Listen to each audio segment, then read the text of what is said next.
just recently met, but who I'm enjoying immensely, he and his son, Jon Morgan, and he was raised in New Hampshire and is a cybersecurity professional with a background in international business development. He currently serves as a member of the planning board in Brentwood, where he lives with his wife of 8 years, Katie, and their 3 young sons, and he's running to make New Hampshire a national leader by building a workforce and economy prepared for 21st century challenges. Please welcome Jon Morgan.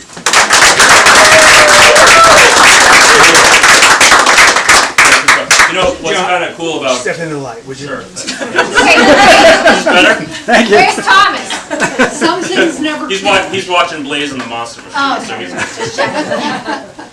it's funny when you get up and you run for office like this, they write things like that make you sound impressive. But thank you so much, Michele, for Absolutely. that wonderful introduction. Michele, thank you for opening your house to us this evening. It's such a pleasure to be here. Thank you for all of your support for Democrats over the years. And thank you for all you've done for our campaign as well. Absolutely. Dr. Sherman, where are you? Sir, thank you for your commitment to our state and for all that you've done to serve, and especially for the 50,000 New Hampshire citizens who now are covered by Medicaid expansion because of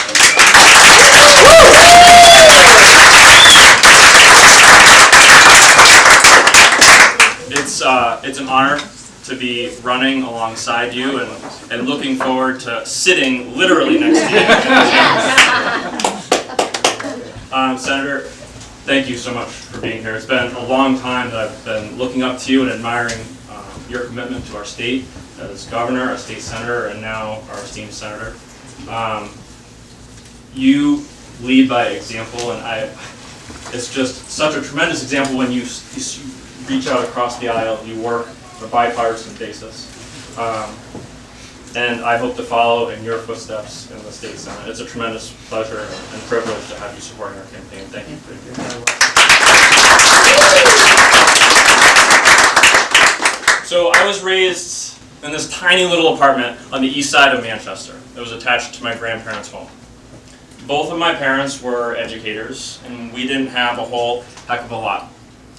But in my parents, my brother and I were provided a tremendous example. They instilled in us from a very young age the same Granite State values of hard work, integrity, and commitment to service that Katie, my wife of 8 years, and I are raising our 3 little boys with today. My dad had this saying that he constantly reminded us of. He would say, "John, just make sure that you're leaving the wood pile just a little higher than you found it." It was funny. I'll tell you why. Mrs. Decker's laughing because she knew my dad. My dad didn't know which end of an axe to hold. But he meant it. That's why I'm running for state senate, and that's the kind of work ethic and commitment that I'm going to bring with me to Concord. You know, being a candidate, part of the job is knocking a lot of doors. I've committed to knocking more doors than any candidate running for any office this entire state this cycle. And we're well on our way to making sure that we do that. I hear a lot of stories about you on the doors, by the way, how you used to do that to the folks in Exeter and throughout our district. Good to hear. They remember.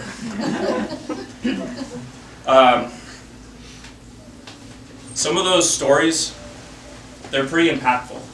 Some of them fill you with hope, and others serve, for me, as persistent reminders of the work that we have ahead of us in building a New Hampshire that works for everybody, where everyone can succeed. And that's what we really need to do. I want to share with you a couple of stories that have really stayed with me. So 2 weeks ago, I met Andrew. It was actually one of the first houses of the morning, and it was pretty early. We were over in Kingston. It had rained the morning before. I had to jump over the puddles to get to the door. I knocked on his door, and Andrew came. He didn't have a shirt on. He was a little disheveled. And honestly, I thought he was just going to tell me in no uncertain terms just to get lost. I really did. the conversation really didn't go that way.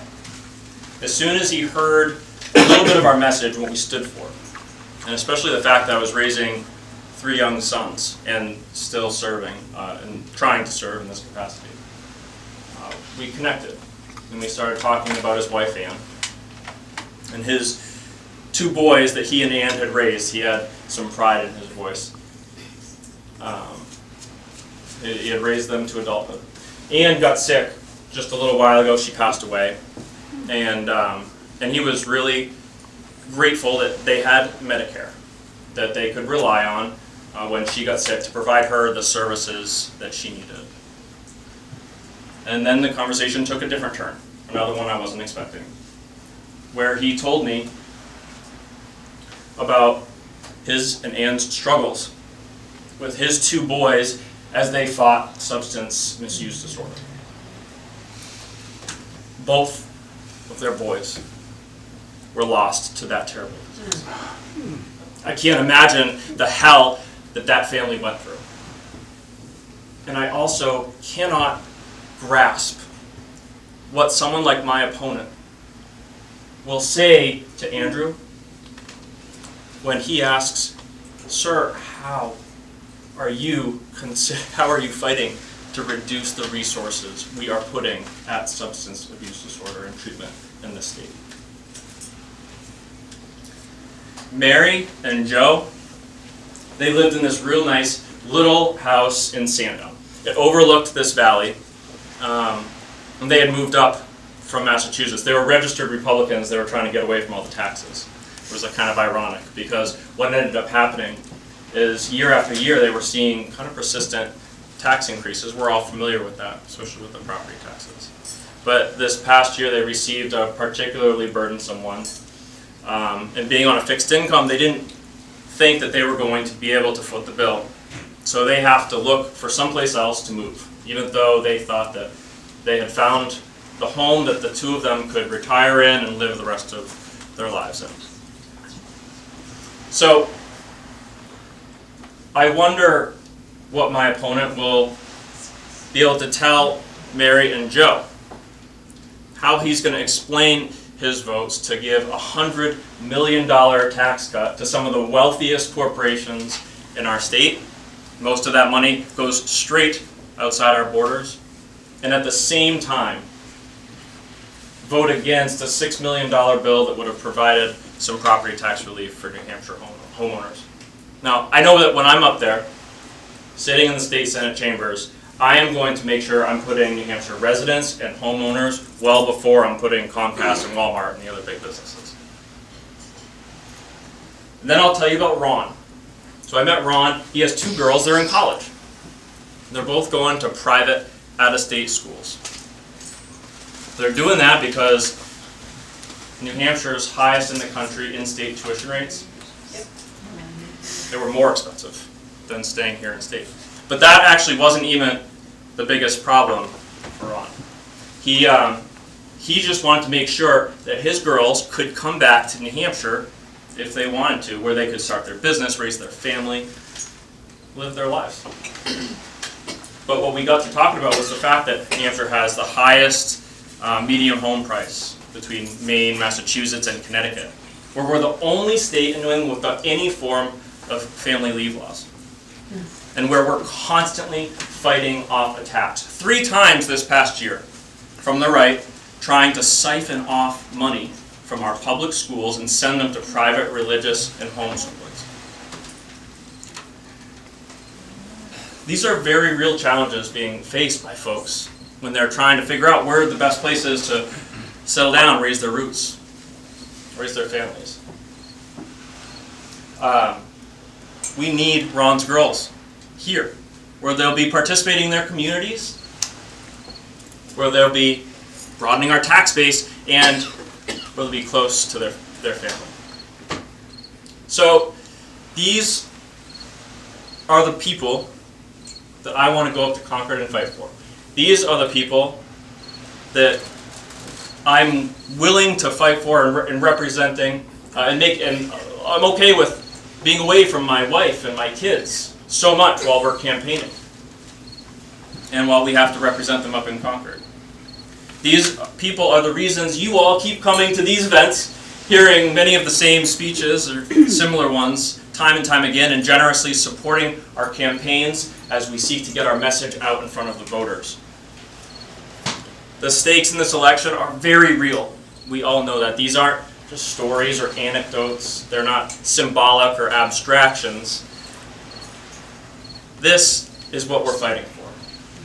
And when Tom and I are elected to the state senate, we are going to be standing side by side, fighting every single day for Andrew, for Mary, Joe, Ron, and tens of thousands of New Hampshire residents in our districts every single day. So thank you all so much for being here. Thank you for your support, and I'm so honored to be here in front of you today.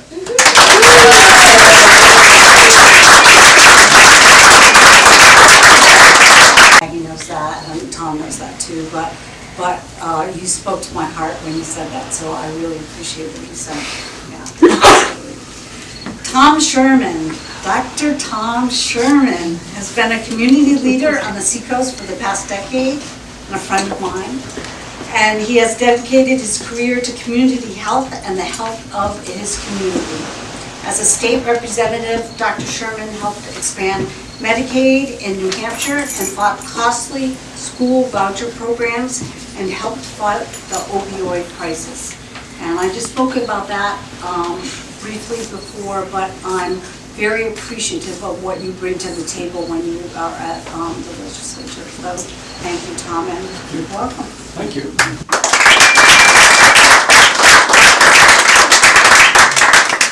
I know many of you very well, and I know you as friends, and some of you I've just met tonight. I will be brief, but I want to talk about really one thing, and that's passion. When I was in the House before, and I was given the opportunity to be on the Medicaid Expansion Commission and work with then Governor Hassan and her team, it was an amazing, amazing experience. I thought the most amazing experience to that date was working with patients. And it was, and this is very similar. It's the same kind of passion when you get there and you realize that if you work really hard, you can actually make a difference in one life, 2 lives, maybe 50,000 lives, maybe 100,000 lives. But it's the passion that really carries you through. And it's the exact same passion that carries me through as a doctor. It's the same interaction with people, and that's what brought me to medicine, and that's what brings me back to run for state senate. I had, in this fall, I had a young woman who had overdosed, came through the ER, and I was consulted because she had hepatitis C. It was a new diagnosis. Many of you know that I was one of the 2 docs who discovered the hepatitis C outbreak at Exeter, and with Senator, then Governor Hassan's help, we were able to make New Hampshire one of the safest states in the country from drug diversion. But this woman was only 18 years old. And her sister had died of an overdose, and for me, it ignited that fire, that passion. It says, enough. When we were talking about Medicaid expansion, it was the patient with Crohn's disease who kept coming through the Exeter ER over and over again, and each time losing a piece of his life. Lost his wife, lost his kids, lost his house, lost his job. And when we got Medicaid expansion, all of a sudden we were seeing these people, the people that used to go through the ER, rebuilding those lives. It's no mistake, and this is, I know you'll understand this, it's no mistake that when you give people health care, health coverage, the very first thing that improves is mental health. It is absolutely no mistake. And that is true when you start taking care of people who have an opioid addiction issue. My friend in Seabrook, Henry Boyd, and I have worked for the last 2 years after I lost the first time to try to bring services down to Seabrook. There is nothing in Seabrook except for Seacoast Youth Services. We were able to bring all of the providers down there, had commitments from Families First, from Seacoast Mental Health, but there's no facility, no money, and most of all, in the state legislature right now, with the current leadership, there is no leadership. Thanks to Senator Hassan and Senator Shaheen, we now have money. But we need leadership. And that's why I'm here. We are going to beat this opioid crisis. We are going to get our 5 to 6 patients every single night in the Exeter ER waiting up to 2 to 3 weeks for a mental health bed in the state. We are going to fix these things. This is kind of a little bit of humor on the side, but when I do a colonoscopy, I don't leave half a polyp behind because I don't have money to take off the whole polyp, right? What's it going to do? It's going to grow into a cancer. There is no difference between that and doing lip service for the opioid crisis or doing lip service for mental health. We have 50 people waiting in our ERs, and it's no different from 2 years ago when I ran last time, and that's why I'm running again. We have to start treating people like human beings with human illness and make sure we get them treated. So I hope you'll join with me and with John and get us to Concord so we can provide that leadership. And last of all, I want to tell you how honored I am to have Senator Hassan here. She has been my legislator buddy all the way along. She's shown me how to stand up to the other side, and she's showing all of us how to do that on a national level now. And I just can't tell you how proud I am to be standing here with her. Even after you texted me that you almost wouldn't make it. But that's a very funny story. I ended up on her text chain last night. I was seeing I was patients. stuck on the tarmac. She was stuck on the tarmac.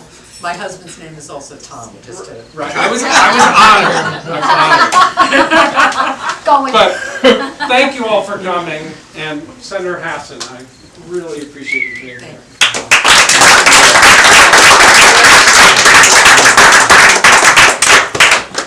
So I first met Senator Hassan quite a few years ago, and you have been a huge supporter of NAMI New Hampshire when you were governor, and you still are a supporter of mental health and opioid, the crisis going on right now. So I've got a little speech here, but Senator Hassan has been a leader and advocate for New Hampshire families for years. She served as a state senator from District 23 from 2004 to 2010, serving as the majority leader from 2008 to 2010. She then served 2 terms as governor while dealing with the Republican majority in the Senate, who were fighting her at every turn. So she knows the importance of electing a Democratic Senate majority in the State House this year. As a U.S. Senator, she has a crucial role in defeating efforts to repeal the Affordable Care Act and continues to fight tirelessly for New Hampshire families. I consider her a friend and an advocate for everything that I believe in, and I'm honored that she's here to support us tonight and to support John and Tom. So thank you.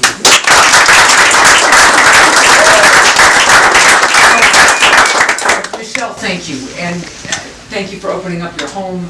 I think maybe the very first time I met you may have been here at an event for King Shaheen years ago. So you have been doing this for a long time to help so many people really support the people of New Hampshire and represent them. So I'm really, really grateful. I'm also really grateful. Michele talked about her advocacy for people with behavioral health needs, and I will tell you that she, along with a number of other family members of people with mental health disorders, were incredibly open and articulate in educating me about the impact of mental illness on their families. And that makes a huge difference, and it is not easy to do, to talk about some of your hardest challenges as a person to somebody you don't know particularly well, but it makes such a huge difference when we share these stories. So I am very, very grateful to you for that, for your advocacy, for your friendship. As I am very, very grateful to these wonderful gentlemen, Tom and John, thank you for running, thank you for your passion, and thank you for knocking on those doors and making your case to the people of New Hampshire, because that's actually what it takes to win elections. I also want to recognize a dear friend, Nick Tumpus, our former Commissioner of Health and Human Services.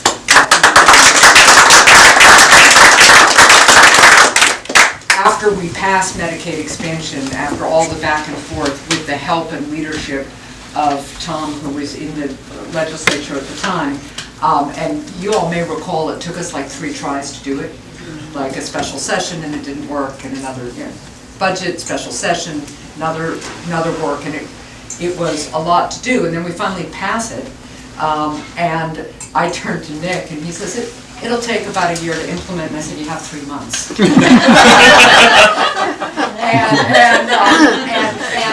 And Nick said, I don't, and I said, you have 3 months, because people need their health care.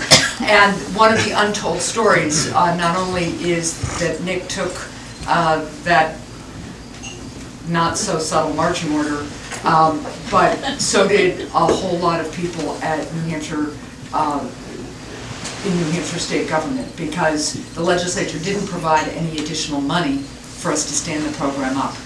And it meant that Nick and his staff worked around the clock and weekends for those 3 months to make that happen at great personal sacrifice. So I'm really, really grateful. Thank you very much.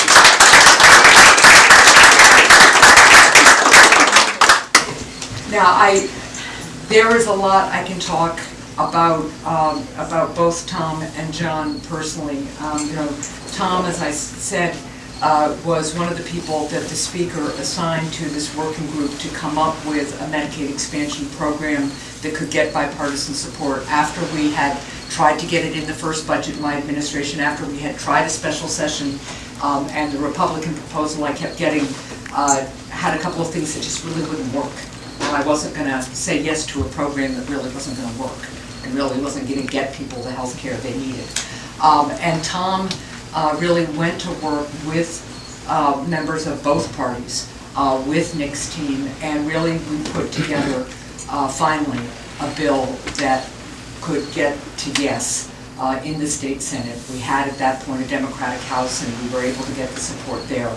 And as a result of that, a little over 50,000 hardworking Granite Staters, and it's actually more because people, depending on their work status and the like, depending how much they're earning, come into Medicaid expansion, they get private insurance, they go out, somebody else needs it, they come in. So we've helped a lot of people have the critical access to health care that's so important. And then you've just heard about John and his passion, that here is somebody with such business expertise, cybersecurity expertise, so important right now, so important for the next, 1,000 years till we figure out something new. I was with a bunch of Salem elementary school students on Monday morning, and I was telling, they always want to know what you work on, and I'm on the Commerce Committee, and one of the issues that we're dealing with is how do you welcome driverless vehicles into the American way of life, right? Great potential, great concerns, and one kid just, like a third grader, raises his hand and says, I have one word for you, Senator. And I'm like, really? He goes, firewalls. It took me a minute, and I said, you're worried about cybersecurity in the driverless cars? He said, yes. He then asked me when we were going to get real hoverboards that worked. That was the next part of the discussion. But John has all this expertise, all this understanding of what it's going to take for us to build the kind of workforce in New Hampshire, to support our entrepreneurs, support our economy so we can all thrive together, right? And so that these two wonderful guys are willing to put their names on the ballot to serve their communities, serve these Senate districts, is just so incredibly impressive.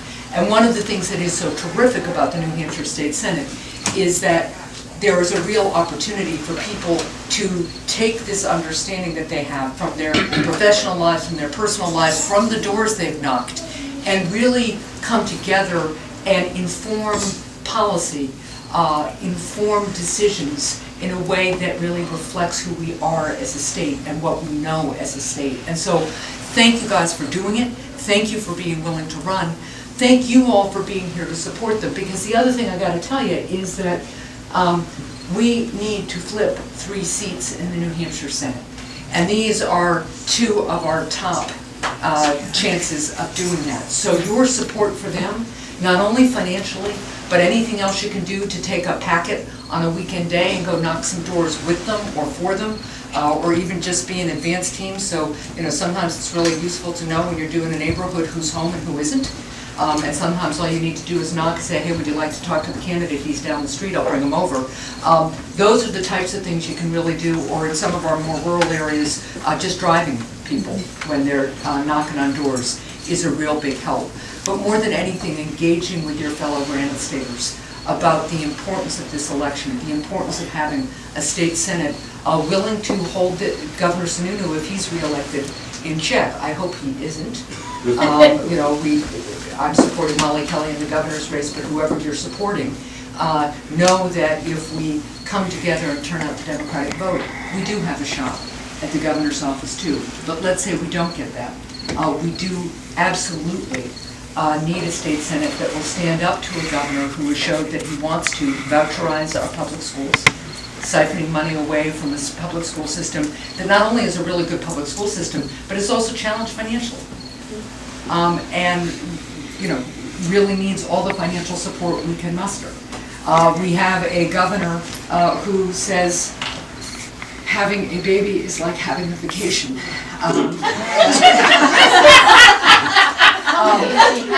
Oh God, I missed out. Yes. He hasn't had too many. It's for you guys, this is true. Speaking from experience. Yes. Cute. But no, he did, he said that he couldn't support this idea of paid family leave because everybody would be, it's just like a vacation, so everybody would take it. And so, you And I'll know, have 15 kids. so we've got a Republican outlook here, led with the current governor that does not understand and is out of touch with families throughout New Hampshire, the challenges they face, the realities they face, and really is out of touch with what we need to do to make sure that New Hampshire works for every single person. We also know that if we are successful in the governor's race, we need a state senate who will work with a Democratic governor. And having been governor when I've had a split legislature and been governor when I've had a completely Republican majority legislature, I can tell you what a difference it makes to have at least one chamber on your team, if not both, because it begins to help the other side understand that maybe they are going to have to compromise and maybe they are going to have to work with you. And that's really, really critical, because we also know that when the people of New Hampshire pay attention and demand it, they usually are telling us that they want us to work together and solve problems with common sense solutions to all sorts of challenges, in particular the cost of family and medical leave, whether it's going out on leave to have a child or whether it's needing to take leave to care for a loved one. We know how important that is to our families. We know how important public schools are, not only to our families, but also to our business community. The thing I hear more from businesses right now than anything else is that they need a workforce trained up with the skills, not just all the technical skills that come with a good STEM education in an increasingly innovation-based economy, but workers who can communicate and collaborate too, because increasingly that's what's required to be competitive in this 21st century economy. That's what our public school system should be focused on and standing for, and the thought to siphon money off, and that Governor Sununu has said that this will be his top priority, is getting this back to the House. The thought that we would siphon this away to give to unaccountable private and religious schools is astounding to me, and is something that we really have to stand up and stop. So I will tell you, when I talk with Granite Staters, they are very concerned about what's happening both at the state level and obviously at the national level. I just got back from DC, as you heard, after a lot of thunderstorms and a lot of time on the tarmac. But you know, we went through just now an incredible couple of weeks in DC. Right? We had the Cohen guilty pleas, the Manafort convictions. Now we have had these Kavanaugh hearings, and in the middle of this, the Woodward book, the anonymous op-ed, and these events were punctuated in the middle by a memorial service for John McCain, which was extraordinary. And in that moment of mourning and honoring John McCain, there was enormous outreach and goodwill, members of both parties, remembering and being reminded by that incredibly thoughtful and powerful service that John McCain orchestrated every inch of. It was a reminder of what we are capable of when we honor the concepts of democracy that we're founded on.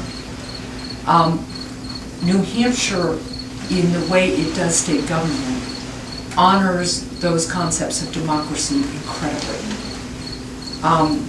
You know, you will hear elected officials, especially governors, complain about the size of our legislature or the small size of our state house.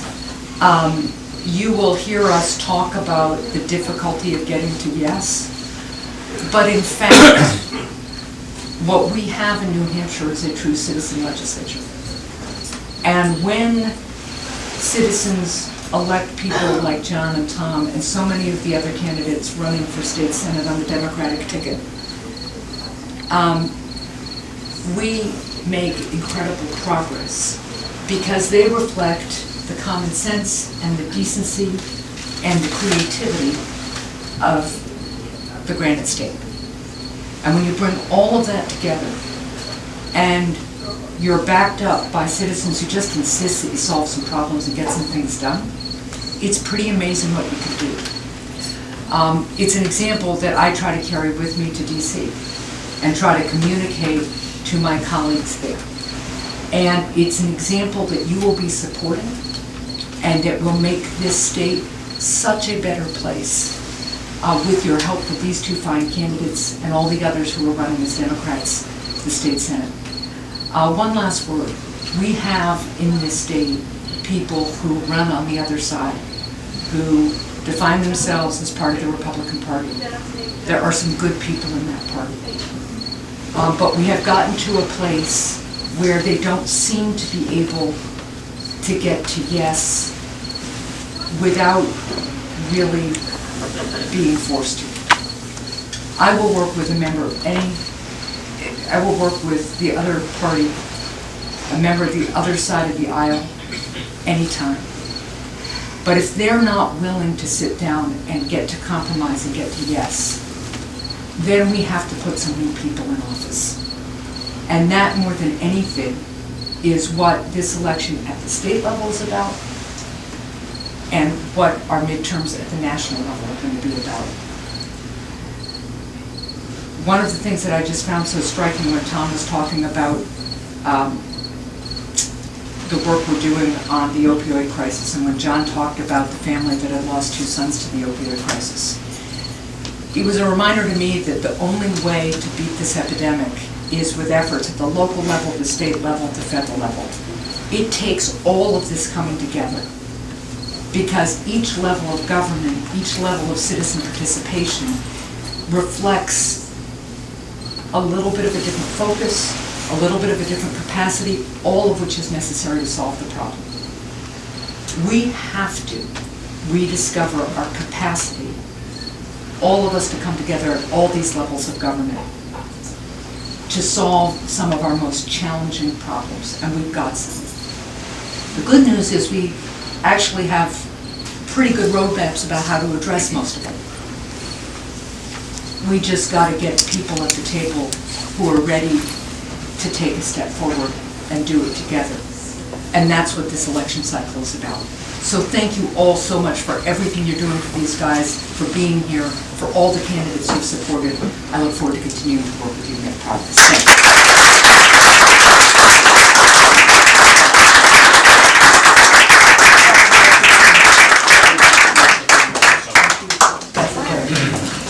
I'd like to just recognize, I don't know if Kate is still here. Kate? Kate. Oh, she's right there. Oh, she's not. Kate's right here, John, we're hugging. So I just want to recognize our state reps here in Ryan, Newcastle. Well, we have Kate, who is an incumbent coming back, and we need to all gather around and support her. And the dream team, the other half, is Jackie Grota, and Jackie is a spectacular, wonderful person who will bring an immense amount of expertise and vigor and spirit and passion to her position in the House. And we'll be supporting you. And you.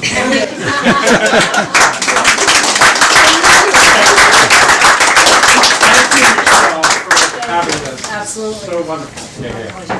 There's more food and drink. Please enjoy yourselves. Thank you.